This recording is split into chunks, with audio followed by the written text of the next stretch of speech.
What's up, Cannasaurs? It's Rod with Pow Group. Welcome back on the Pursuit of Wealth, your home for MJ Stocks, crypto assets, news, and interviews. Today's Friday. Happy Friday, September 27th. In this video, we're going to do another rapid-fire news update for the period September 21st to the 27th. Again, it's not to go into deep dive detail. It's just a high-level overview in case you missed it. Before we get to it, though, make sure to smash the like. It helps support me in the channel. If you're new, you can subscribe, tick the bell, all that good stuff. You'll be notified on any future videos or when I go live. And as always, this is not financial advice. This is for entertainment purposes only. Yada, yada, yada. You shouldn't buy or sell anything based on anything that I say, right? You can also follow us over on X, formerly Twitter. Handle for that is @GroupPow. Going to be using that as my platform of choice going forward. So no shortage of news, just like every other week. Trulieve to open medical MJ dispensary in Hudson, Florida, as they continue to ramp up in anticipation of Amendment 3 passing and adult use sales in the state. Thailand publishes new draft bill as well to regulate MJ instead of ban it outright. So kind of going back the other way. Unfortunately, there's been some hiccups along the way, not just in the US, but around the globe as well. But overall, people will prevail, and so will this medicine of the future. Speaking of international markets, we have Czech government proposing to ease MJ rules. So the good news just keeps chugging along. Also, business owners are very confident Florida MJ legalization bill will pass. So I'm very confident. I think it's going to come in around this mid-60 percentile. Canadian MJ Leadership Summit convenes to address critical industry challenge impeding growth. And I did a video on this already, but if you want to check that out in more detail, just a high-level overview, they're going to be talking about key topics: excise duty, excise stamp, regulatory burden, and standard THC limit. So we know they increased the amount of drinks that you could buy at one time.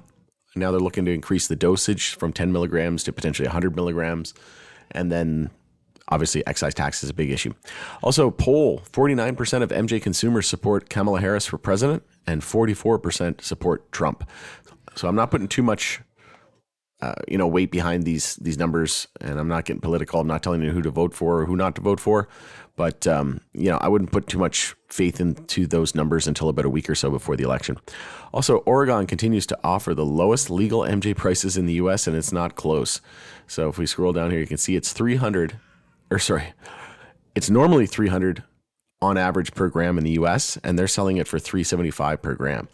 So do some quick math here. 375 times 28. So that's about $105. So now we're on par with like Canada, right? Like this is the prices that we see in Canada. You can get 28 grams here for like $60, $80, and the stuff isn't that bad. Actually, you can get really good stuff for like, 100 to 120. If you really want the quad A, triple A, it's like 150, but that's still only like what, 115 US. Like it's so cheap, it's not even funny. Also, Germany's MJ Club applications continue to rise, but growth has slowed in September and going to be another crucial market in the sector. More than 200,000 people were arrested over MJ last year in the US, the vast majority for possession, new FBI report shows. And then also nearly 1/4 of all drug-related arrests are for MJ possession. That's crazy.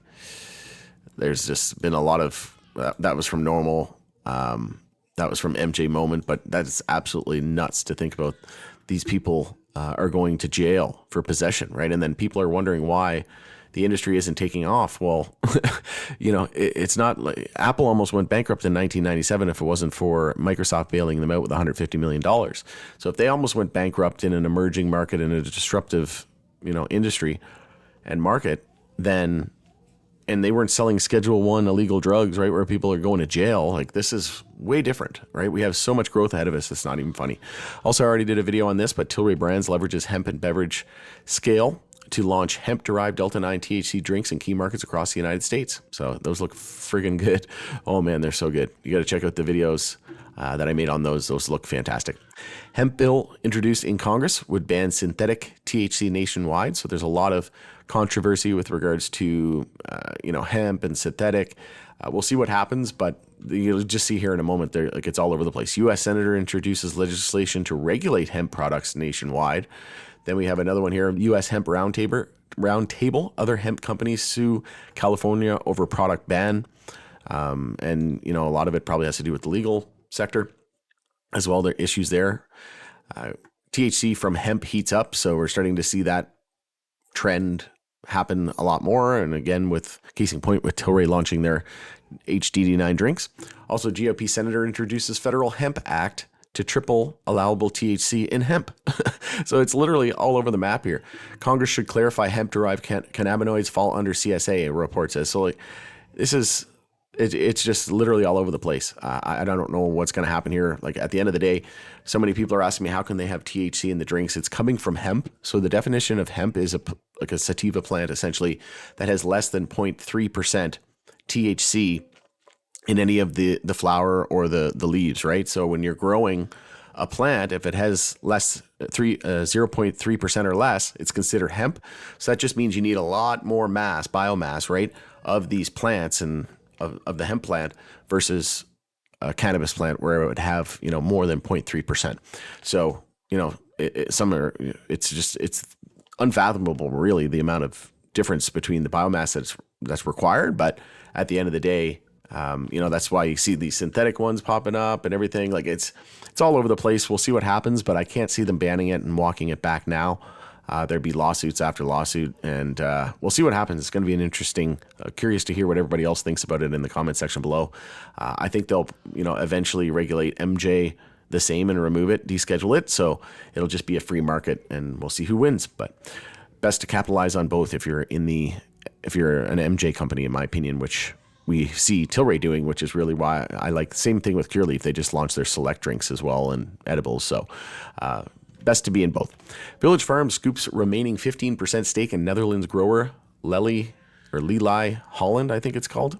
And they're one of the key players in the country's MJ market.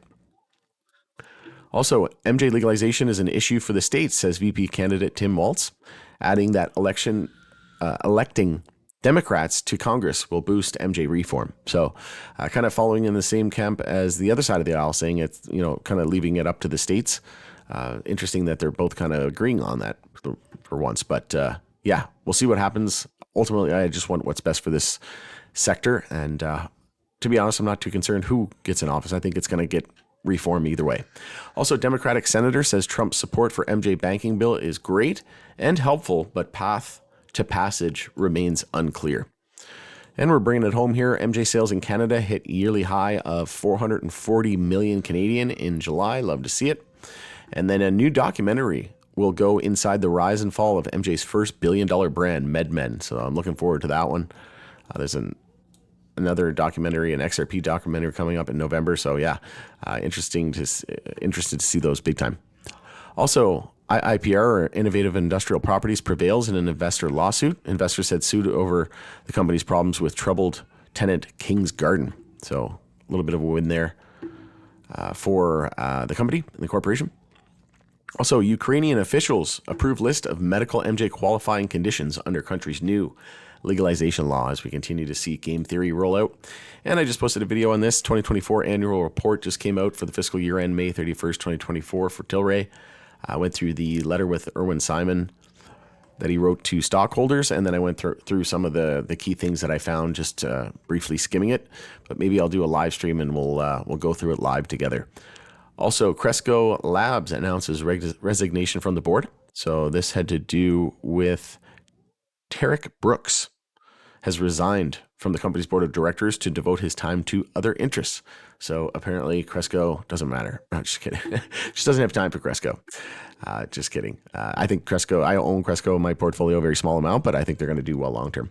All right, going in it there. It's Rod with Power Group. Thanks again for joining us on The Pursuit of Wealth. Let me know what you think of this news, and we'll see you again on the next video. Enjoy your weekend.